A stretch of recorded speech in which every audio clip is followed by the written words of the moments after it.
नमस्कार। Health insurance करवाना जितना ज़्यादा ज़रूरी है उससे भी ज़्यादा ज़रूरी ये होता है कि इंश्योरेंस पॉलिसी को समझना, जो कि देखने में आम सी लगती है लेकिन पॉलिसी होल्डर के लिए परेशानी का सबब बनी रहती है।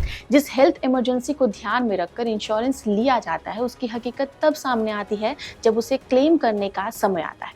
जी हाँ, अक्सर लोगों को इस दौरान कंपनी की तरफ से कई तरह की परेशानियों का सामना करना पड़ता है, लेकिन अब ये परेशानियां दूर होने वाली हैं क्योंकि इंश्योरेंस रेगुलेटर IRDAI ने हेल्थ इंश्योरेंस को लेकर मास्टर सर्कुलर जारी किया है।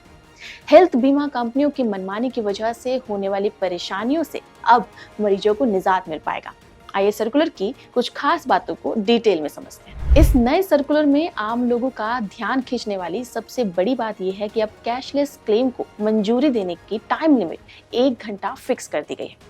यही नहीं, हॉस्पिटल से डिस्चार्ज रिक्वेस्ट मिलने के 3 घंटे के अंदर डिस्चार्ज ऑथराइजेशन से जुड़ा पूरा मामला निपटाना होगा। अगर किसी मरीज का बीमा क्लेम 3 घंटे के अंदर अंदर प्रोसेस नहीं होता है तो उसके हॉस्पिटल में रहने का सारा खर्चा इंश्योरेंस कंपनी को उठाना होगा। एक तरीके से कंपनी के ऊपर लगाया गया जुर्माना ही है। इस सर्कुलर में पॉलिसी होल्डर को मिलने वाली सर्विस की क्वालिटी में सुधार करने वाले कई उपाय बड़े ही बारीकी से शामिल किए गए। खास तौर पर पॉलिसी होल्डर के इलाज के दौरान मौत होने की सिचुएशन में क्लेम सेटलमेंट तुरंत निपटाने को कहा गया है।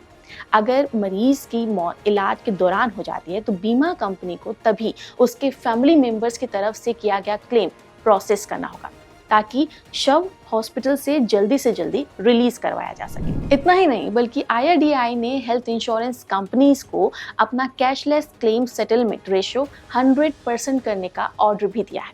खास तौर पर इमरजेंसी की सिचुएशन में कंपनी को 1 घंटे के अंदर अंदर प्रोसेस को पूरा करना जरूरी होगा। इसके अलावा अगर कोई पॉलिसी होल्डर अपनी हेल्थ इंश्योरेंस पॉलिसी कैंसिल करवाना चाहता है तो उसे insurance company unexpired policy period का प्रीमियम रिफंड करेगी। कोई भी इंश्योरेंस कंपनी पॉलिसी रिन्यू करने के लिए मना नहीं कर सकती है। कंपनी ये नहीं कह सकती कि बीते साल क्लेम ले चुके हैं आप। साथ ही health insurance company policy renew करते वक्त फ्रेश अंडर राइटिंग नहीं करेगी अगर पॉलिसी होल्डर ने सम इंश्योर्ड नहीं बढ़ाया है। इसमें एक और खास बात कही गई है, वो ये कि अगर किसी पॉलिसी होल्डर के पास कई तरह के हेल्थ इंश्योरेंस पॉलिसीज हैं तो ये पॉलिसी होल्डर की चॉइस है कि वो किस पॉलिसी से क्लेम ले। जिस हेल्थ इंश्योरेंस कंपनी के पास पॉलिसी होल्डर क्लेम फाइल करता है वही health insurance company policy holder की बाकी हेल्थ इंश्योरेंस कंपनियों के साथ क्लेम का सेटलमेंट करेगी। ये खुद पॉलिसी होल्डर नहीं करेगा। कोई भी नया इंसान अगर पहली बार पॉलिसी लेता है तो हेल्थ इंश्योरेंस पॉलिसी लेते वक्त ग्राहक को उसकी मेडिकल कंडीशन के हिसाब से प्रोडक्ट या एड ऑन या राइडर चूज करने की आज़ादी मिलेगी।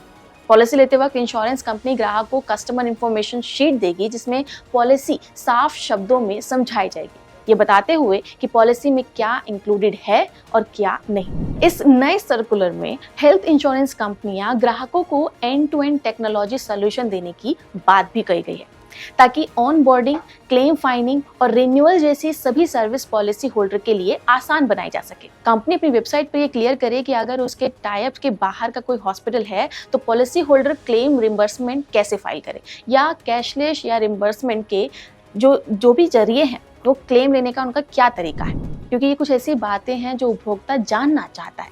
कई बार ये भी देखा गया है कि कंपनी किसी क्लेम को क्लेम रिव्यू कमेटी के अप्रूवल के बिना ही रिजेक्ट कर देती है, लेकिन अब शायद ऐसा कर पाना बहुत मुश्किल होगा क्योंकि इसके लिए रिव्यू कमेटी का अप्रूवल लेना बहुत ही जरूरी कर दिया गया है।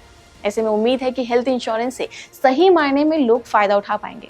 खैर, IRDAI का ये नया सर्कुलर 1 जुलाई 2024 से लागू हो जाएगा और इंश्योरेंस रेगुलेटरी ने इस तारीख से पहले बीमा कंपनियों को सभी जरूरी इंतजाम करने के ऑर्डर्स भी दे दिए गए।